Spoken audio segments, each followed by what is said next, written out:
點解呢班意大利球員贏波都咁唔開心？因為佢哋已經出咗局。喺04年歐洲國家杯小組賽，意大利對保加利亞嘅賽事打到上半場43分鐘，保加利亞獲得一個12碼，由柏杜夫操刀射入1-0。下半場3分鐘，帕魯達為意大利追和1-1。呢場賽事雙方都互有攻勢，但係都製造唔到入球，直至打到補時94分鐘，卡斯辛奴為意大利射入反勝2-1。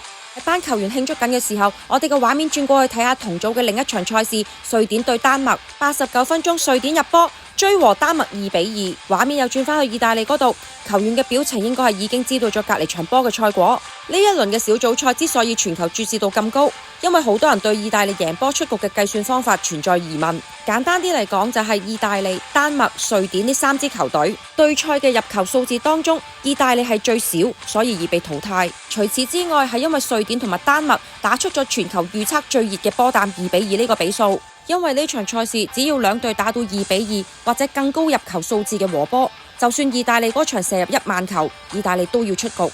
所以瑞典同丹麥咁啱打到2-2呢個比數，亦都俾外界揣測兩隊係打緊默契波。